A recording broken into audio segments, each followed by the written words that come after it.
Bonjour et bienvenue sur la chaîne Collection. Aujourd'hui, on va parler du Gaulois le plus célèbre du monde. J'ai nommé Astérix. Générique.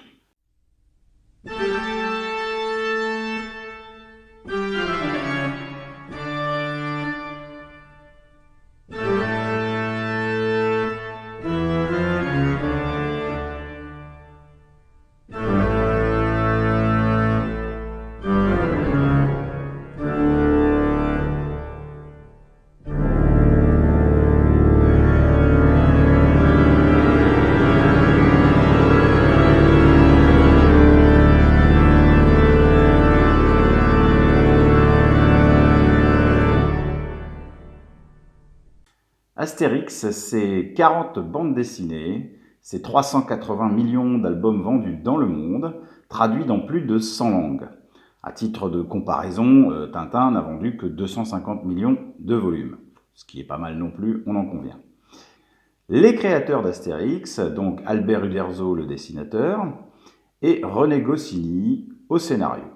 Ils vont se rencontrer en 1951 à Paris, sur leur lieu de travail. À cette époque, Uderzo travaillait pour la World Press, qui était un studio belge qui vendait de la bande dessinée pour des hebdomadaires de jeunesse.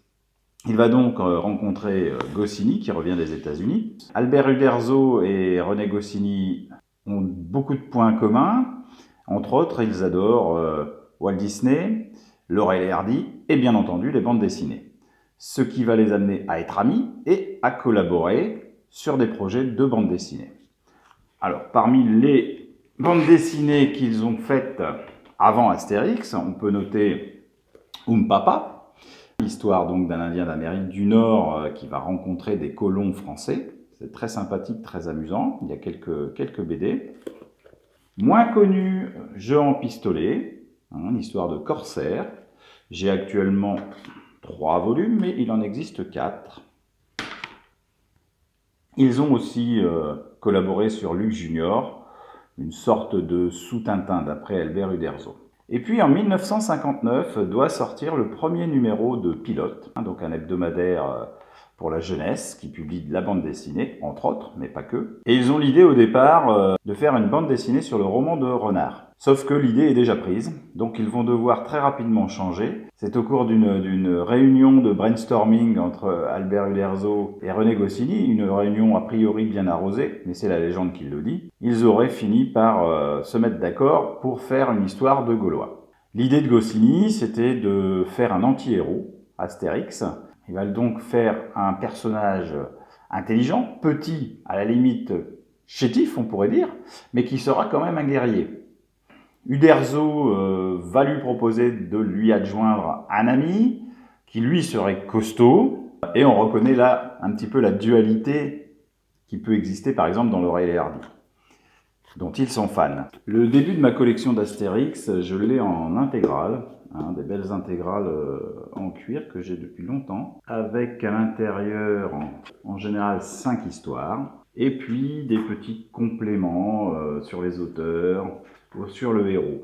Alors le contexte d'Astérix et Obélix, elle est toujours la même, nous sommes en moins 50 avant Jésus-Christ, toute la Gaule est occupée, toute non, car un village d'irréductibles gaulois lutte encore, et ce village gaulois, c'est celui bien sûr d'Astérix, qui est entouré de 4 camps retranchés romains. C'est dans ce contexte que va paraître le premier album qui s'appelle simplement Astérix le Gaulois. Dans cette histoire, le centurion d'un des camps romains envoie un espion chez les Gaulois pour essayer de comprendre d'où leur vient cette force surhumaine. La mission réussit malgré tout, et donc le centurion décide de faire capturer Panoramix afin de lui faire avouer la recette de la potion magique. Astérix et Obélix vont s'en mêler, il y a toute une histoire, je ne vous raconte pas la fin, d'autant plus que cet album vient d'être réédité. Vous pouvez vous le procurer facilement. Il y a une édition simple, classique, et une édition luxe. Alors je vous montrerai, j'en ai plusieurs en édition luxe, je vous montrerai vers la fin de la vidéo, je vous montrerai aussi des figurines que j'ai d'Astérix et Obélix en fin de vidéo. La deuxième BD à paraître en 1962, La Serpe d'Or. Le druide Panoramix a cassé sa serpe d'or, qui lui sert à cueillir le gui. Le gui est un ingrédient de la potion magique, mais s'il n'est pas cueilli avec la serpe d'or, il n'a pas les mêmes propriétés. Donc, plus de serpe d'or, plus de potions magiques. Astérix et Obélix vont donc partir pour Lutèce, la grande ville, qui était donc la ville avant Paris, ce qui permettra d'ailleurs à Goscinny de railler, de se moquer un petit peu de la vie parisienne. Et donc, arrivés à Lutèce, ils doivent retrouver Amérix, le cousin d'Obélix, qui fait des serpes en or. Sauf que Amérix a disparu. Et le prix des serpes d'or a augmenté terriblement. Il semble qu'il y ait toute une magouille mafieuse derrière le marché des serpes d'or. Donc Astérix et Obélix vont devoir démêler tout ça. C'est un album très amusant, qui fonctionne très bien. Le titre suivant, Astérix et les Go, va paraître en 63. C'est le premier Astérix qui va être traduit dans d'autres langues, notamment en allemand. Et les auteurs auront un peu d'appréhension par rapport à ça, parce qu'il y a un symbole à un moment dans une bulle censée être des insultes qui ressemble à une croix gammée. Mais finalement, tout s'est très bien passé et l'album a été un succès, c'est très bien vendu. L'histoire est assez simple, encore une fois, Panoramix va se rendre à une réunion de druides, et puis à la sortie de cette réunion, il va se faire capturer par un groupe de Goths qui l'emmène au-delà de la frontière entre l'Empire romain et les barbares. De là va découler toute une aventure qui, elle aussi, est très amusante. Dans le tome 4, Astérix Gladiateur, qui paraît en 64, un préfet romain, qui est en visite dans les camps retranchés autour du village, a la mauvaise idée de vouloir capturer un Gaulois pour l'offrir à César pour son anniversaire. Pas de chance, ça tombe sur le barde Assurance tout risque, qui se fait donc capturer, et qui est envoyé à Rome pour y être très certainement mangé par les lions dans le cirque Maxime. Astérix et Obélix vont donc partir pour Rome, et devenir gladiateurs pour être au cœur du cirque Maxime. C'est un album très intéressant, on sait que Albert Uderzo s'est beaucoup inspiré de films comme Ben-Hur ou Spartacus. À noter dans cette bande dessinée la première apparition des pirates. Le Tour de Gaulle d'Astérix, c'est le tome 5 qui paraît en 65. Dans cet album, les Romains décident de construire une palissade tout autour du village, isolant ainsi les Gaulois. Astérix lance un défi aux Romains, c'est de passer cette palissade et de faire le tour de la Gaule pour ramener des spécialités de chaque région. A noter, cet album est très important parce qu'un nouveau personnage y apparaît. En page 18, c'est le personnage d'un petit chien blanc. Petit chien blanc qui va suivre nos héros jusqu'à la fin, qui deviendra par la suite Idéfix. Pour l'instant, il n'a pas encore de nom. Un concours sera d'ailleurs lancé dans Pilote pour trouver le nom du chien, qui aurait pu s'appeler Pat Raccourcix ou Peur du risque, qui finalement va s'appeler Idéfix. Pour Astérix et Cléopâtre, les auteurs ont eu l'idée de faire cet album en allant voir le célèbre film de Mankiewicz, Cléopâtre. Dans cet épisode, Numérobis, l'architecte de Cléopâtre, se voit contraint de construire un palais en 3 mois pour César. Et devant le délai aussi court, il va faire appel à Panoramix, et bien entendu Astérix et Obélix, et maintenant Idéfix, qui va prendre une part prenante dans l'aventure. Le combat des chefs, alors un album que j'apprécie tout particulièrement.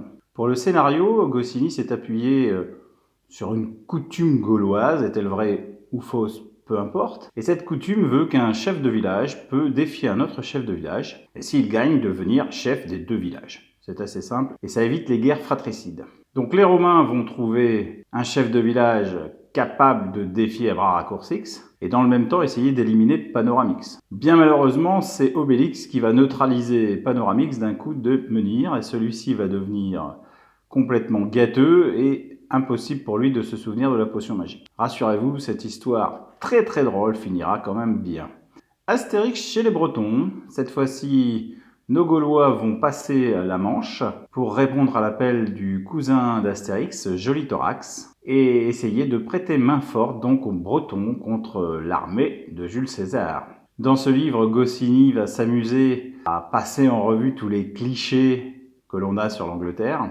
Donc un album très très drôle là aussi. Astérix et les Normands. Dans cet album, les Vikings qui n'ont peur de rien viennent en Gaule pour justement essayer d'apprendre ce que c'est que la peur. Il se trouve que dans le village d'Astérix est en vacances Goudurix, le neveu d'Abraracourcix, qui vient de Lutèce et qui est assez peureux. Il va y avoir une histoire tout à fait intéressante. Elle est un petit peu en retrait peut-être que les 3 dernières. À noter qu'on voit apparaître sur des images le forgeron du village, et qui est dans une version finalisée, celle qu'on retrouvera par la suite.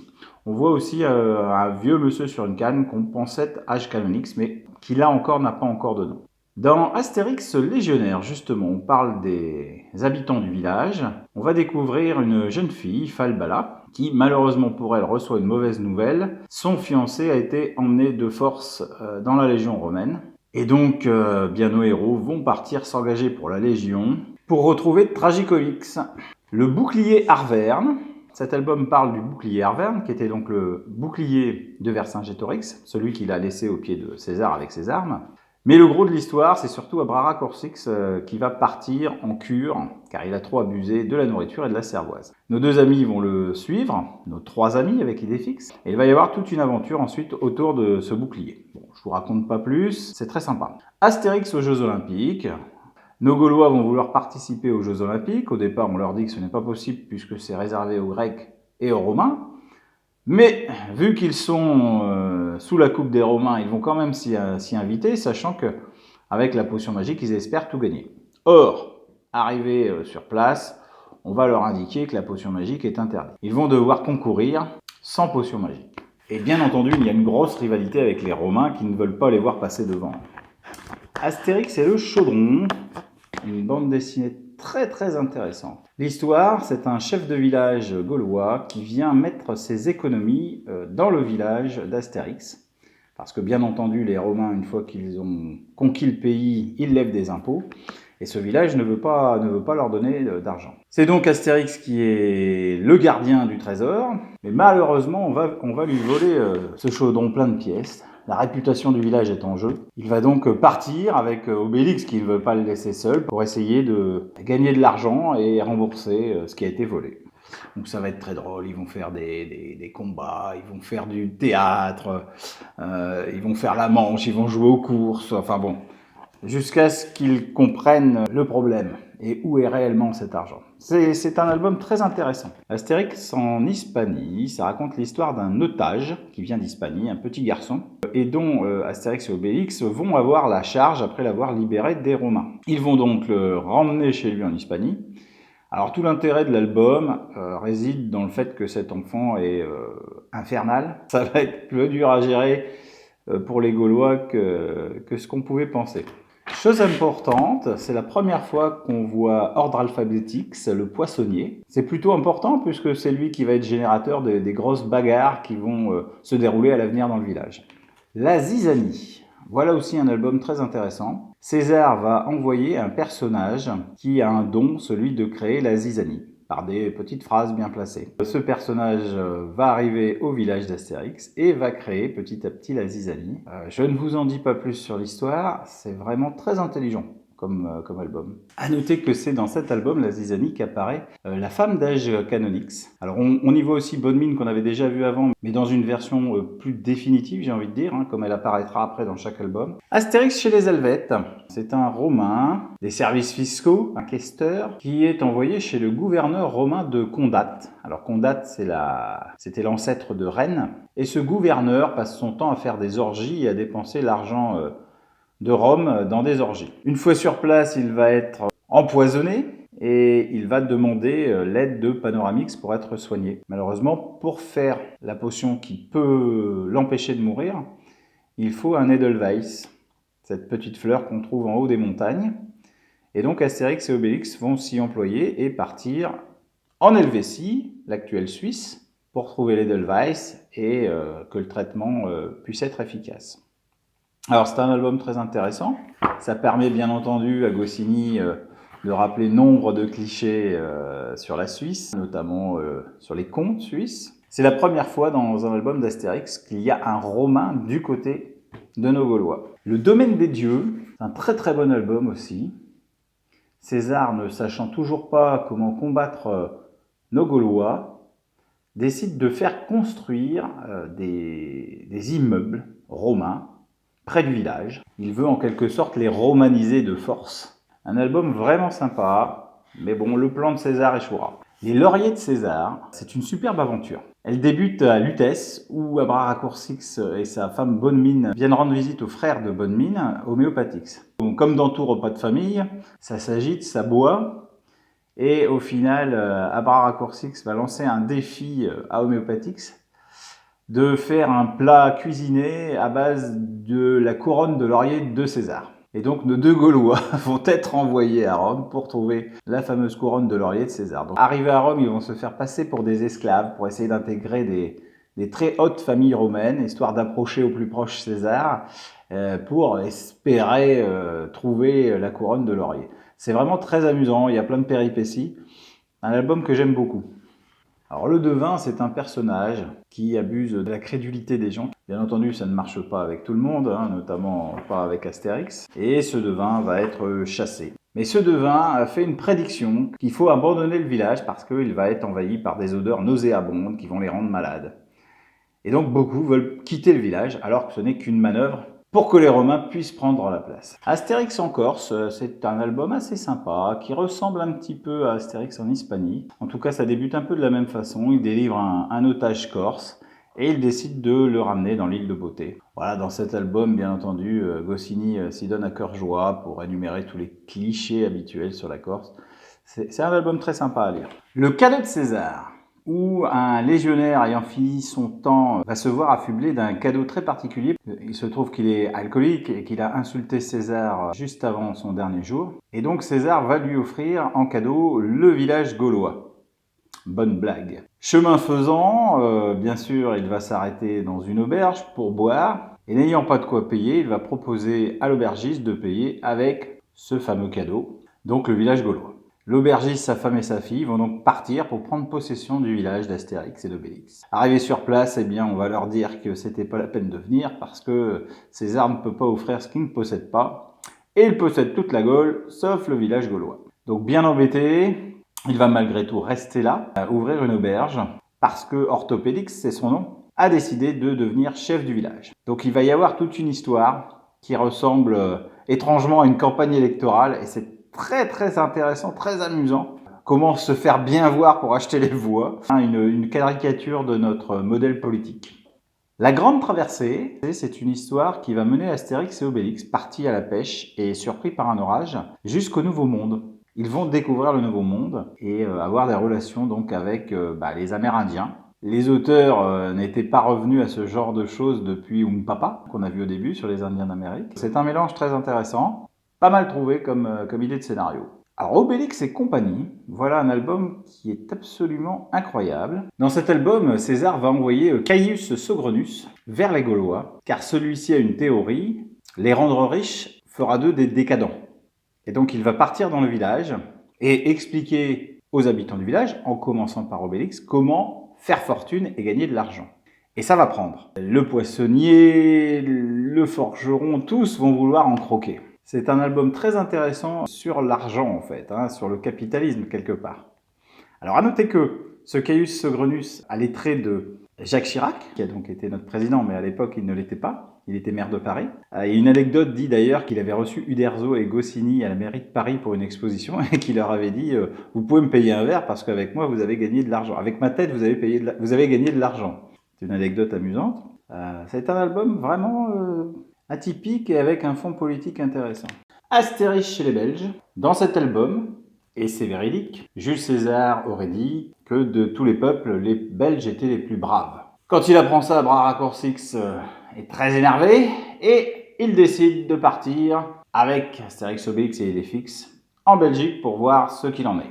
C'est un album, bien entendu, qui est très important. D'une part par l'histoire, qui fait la part belle, encore une fois, aux clichés, mais aussi aux personnages qui sont caricaturés dedans. On y retrouve Eddy Merckx, le cycliste, Annie Cordy, chanteuse, comédienne, avec un talent immense. Mais c'est aussi un album important parce que Goscinny va mourir avant la fin de la production de cet album. Il restera 7 pages à faire. Et va s'en suivre d'ailleurs un procès entre Dargaud et Uderzo parce que Goscinny et Uderzo avaient l'intention de quitter Dargaud pour créer leur propre compagnie.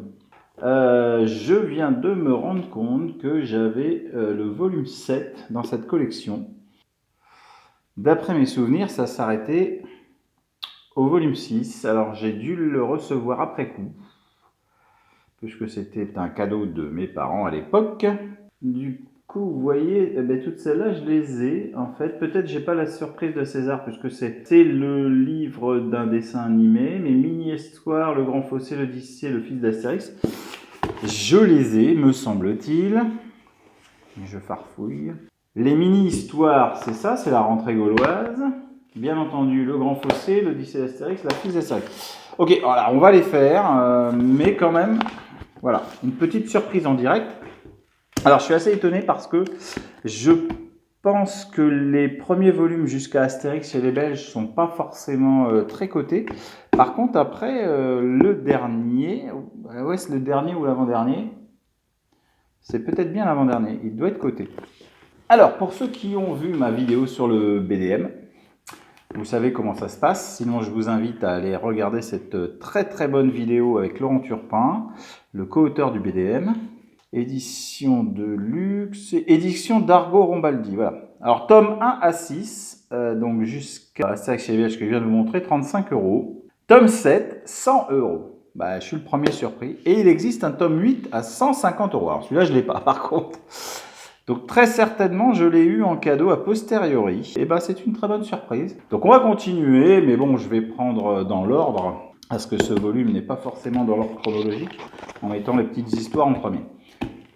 Astérix et le Grand Fossé, donc c'est le premier album que va faire Albert Uderzo seul, sans Goscinny. Ça raconte l'histoire d'un village partagé en deux par un fossé, avec derrière une histoire d'amour un petit peu à la Roméo et Juliette. En fait, la référence connue, c'est que ça s'apparentait à l'Allemagne, qui était séparée en deux à l'époque, hein, Est et Ouest, voire même à Berlin, qui avait le mur qui séparait l'Est de l'Ouest. L'Odyssée d'Astérix. Le druide Panoramix n'a plus de pétrolum, comprenait de pétrole pour faire sa potion magique. Astérix et Obélix s'en vont en Palestine, où Sean Connery est caricaturé en 006, c'est amusant. Bernard Blier aussi, pour ceux qui connaissent. Bon, petite aventure dans le Moyen-Orient, pas mal. Le fils d'Astérix. L'histoire est somme toute assez simple, on retrouve un bébé, un nourrisson, devant la hutte d'Astérix. Ça va nourrir bien des rumeurs dans le village, mais au final, on verra que c'est le fils de Cléopâtre et de César, qui a vraiment existé, hein, qui est devenu Ptolémée XIV, je crois, comme pharaon d'Égypte, qui a été mis en sécurité dans le village d'Astérix. Bon, il y a toute une histoire, c'est sympa, mais bon, c'est pas non plus, ça casse pas des briques. Astérix chez Rahazade. Donc j'aime pas du tout moi ce genre de titre, jeu de mots. Bon. Cette fois-ci, ils vont partir en Inde pour aller faire tomber la pluie parce que c'est la sécheresse. Donc assurance touriste sera du voyage, bien évidemment, puisqu'avec sa musique, tout est possible. Un album assez moyen, je dois dire. Alors, La Rose et le Glaive. Dans cette histoire, les femmes du village ne sont pas du tout contentes d'Assurance Tourisque, qui est le barde mais qui assure aussi l'école. Elle décide de prendre à la place une nouvelle barde. Il se trouve que c'est une féministe aguerrie et qui va convertir toutes les femmes du village à prendre le pouvoir. Une fois fait, les hommes vont commencer à partir petit à petit. Très intelligent, très intéressant. La galère d'Obélix. À partir de cet album, ça va commencer à être beaucoup moins bon, je vous le dis. Dans cet album, Obélix boit en cachette de la potion magique, se retrouve transformé en statue de pierre, puis redevient enfant. De là, il faut partir, trouver l'Atlantide, avec des gamins qui volent sur des animaux volants. Bon, c'est complètement... Je n'aime pas du tout. Astérix et la Traviata. Cet album débute par le double anniversaire d'Astérix et Obélix, dont on apprend qu'ils sont nés le même jour. Ok. Leurs parents, hein, donc leur mère et leur père, dont on n'a jamais entendu parler, vont apparaître dans cet album. C'est du gros n'importe quoi, je le conseille vraiment pas. Le suivant est un album qui était un album hors série, qui a été réintégré dans la série, qui raconte des petites histoires gauloises. En préparant cette vidéo, je me suis rendu compte qu'il était limité à 500 000 exemplaires. Donc du coup, je me suis dit, ouh, il doit être coté. Et donc je regarde dans le BDM, parce que 500 000 exemplaires pour un Astérix, c'est pas beaucoup. Hein. Et donc, je vois Astérix hors série. Astérix hors série. Alors, Astérix et la rentrée gauloise, édition Albert René, 30 €. Pour un livre en très bon état, que, vous voyez le prix, j'ai acheté 5 €. Alors, j'ai dû l'acheter d'occasion, je ne sais pas où. Je suis très content. Et là, on en arrive au coup de grâce. Le ciel lui tombe sur la tête. Je crois qu'Uderzo a choisi le titre parce que c'est effectivement ce qui lui est arrivé. Le ciel lui est tombé sur la tête. Il nous a fait un album d'Astérix imbuvable. En tout cas, c'est mon avis. Donc cet album d'Astérix parodie la lutte entre les comics et les mangas. Tout ça au milieu d'un album d'Astérix. Enfin, c'est complètement insensé. Là, c'est pas possible. L'anniversaire d'Astérix et Obélix. Le livre d'or, bon... C'est un cumul aussi d'histoires. Bon, aucun intérêt. Uderzo décide quand même de passer la main, lui qui ne voulait pas, mais bon, poussé peut-être par sa fille qui se rend compte que c'est de plus en plus mauvais. Il décide donc à la suite d'un concours de prendre un nouveau dessinateur. Ce sera Didier Conrad. Et pour le scénario, ce sera Jean-Yves Ferry, le premier qui est fait. Astérix chez les Pictes, qui a un scénario plutôt traditionnel, où on retrouve un Picte sur la plage et où on va le ramener chez lui. Donc ça rappelle un petit peu déjà Astérix en Hispanie, Astérix chez les Corses, sauf que là il n'est pas otage des Romains. L'histoire est somme toute assez simple, le dessin n'est pas encore très proche de celui d'Uderzo, il s'en rapproche, mais pas non plus fantastique. Le Papyrus de César, ça commence à être un peu plus intéressant au niveau scénario. César qui commence à faire ses mémoires. Et puis on lui conseille bien plutôt de ne pas mettre dans ses mémoires l'épisode du village d'Astérix. Et donc il y a toute une partie qui va être ôtée de ses mémoires, mais qui va être volée et diffusée. Donc en gros, on se rapproche de ce qui s'est passé avec Wikileaks. Astérix et la Transitalique. Bon, un album que j'ai pas forcément aimé. Il y a une course qui va être faite en Italie parce que les routes sont soi-disant mauvaises. Bon, ouais. Passons. La fille de Vercingétorix. Là encore, le scénario est un peu mou. Deux anciens de Gergovie ramènent une fille qui est la fille de Vercingétorix et qu'il faut protéger. Bien entendu, César veut absolument la récupérer pour l'élever à la romaine et patati patata. C'est assez faiblard. Je suis pas fan non plus. Astérix et le Griffon. Mais où vont-ils chercher tout ça? Voilà, César apprend l'existence d'un griffon, animal légendaire. Il demande à ce qu'on le capture. Dans le même temps, Panoramix a reçu une demande d'aide d'un chaman qui habite dans les mêmes environs. Voilà, tout le monde va se rencontrer, se taper dessus. Bon, moi j'aime pas du tout. Et on en arrive au dernier, le 40e, l'Iris Blanc. Eh bien, pour un coup, j'ai plutôt apprécié. Déjà, le dessin est quand même bien meilleur. Hein. Ça fait quelques albums que s'entraîne notre ami Conrad. Donc il est bien meilleur, beaucoup plus fluide.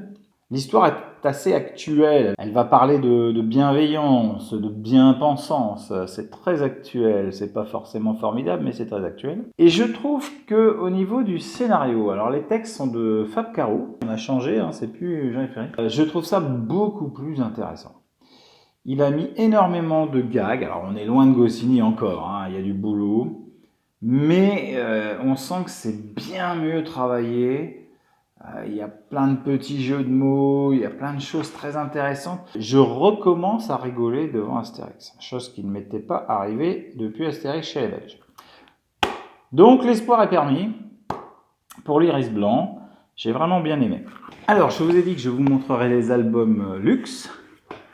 J'ai donc Astérix le Gaulois en album luxe. Alors qu'est-ce que c'est qu'un album luxe? Vous voyez déjà un grand format, ce qui est très appréciable pour la lecture.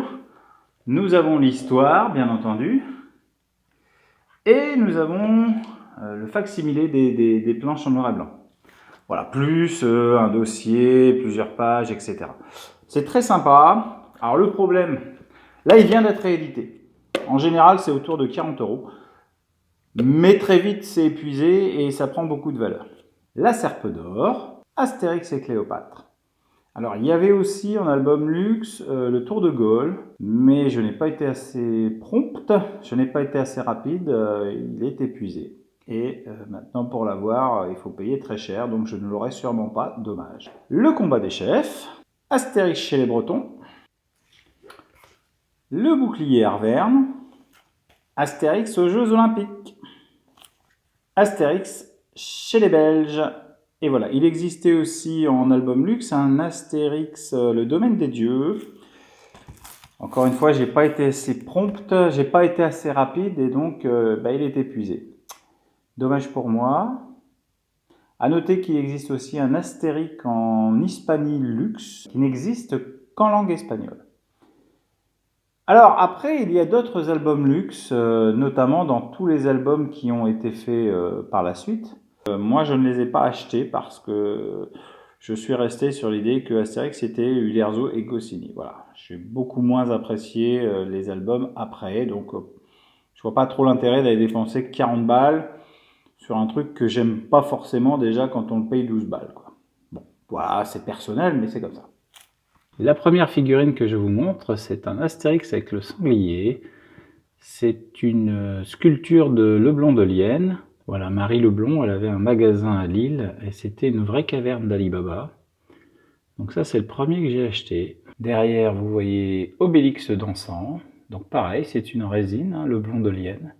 Alors Marie Leblond, elle n'a plus son magasin, mais elle continue à travailler, hein, notamment pour Moulinsart. Alors ici, il y a un Astérix qui est aussi un Leblond de Lienne. Donc une résine. C'est Astérix qui fait un peu la gueule, quoi. Et ça, je l'ai acheté à la braderie de Lille. Un particulier qui vendait celui-là avec un autre. Dans les Pixies, j'ai ici un Astérix et Idéfix. Astérix aux Jeux Olympiques avec le panneau Gaulle. Entre les deux, nous avons un bras raccourcix.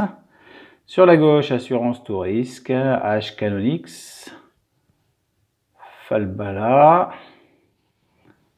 Ordre Alphabetix, qu'on voit pas bien avec son poisson, c'est Automatix, et Bonne Mine. Et enfin, pour terminer, un mini Pixie avec Obélix et Falbala. Je voulais aussi vous parler de cet Astérix journal exceptionnel qui est sorti il y a quelques années et qui reprenait sur sa couverture la première de Pilote. Donc qui parle beaucoup d'Astérix et d'Obélix, d'anecdotes, etc. Mais qui est intéressante, notamment, je trouve, pour ce grand tableau qui présente à peu près tous les personnages d'Astérix. Et c'est sur cette fin que je vais clore cette vidéo. Si vous l'avez aimé, n'hésitez pas à lâcher un pouce bleu. Vous voulez me laisser des commentaires, allez-y, n'hésitez pas. Et on se retrouve à très bientôt. Au revoir.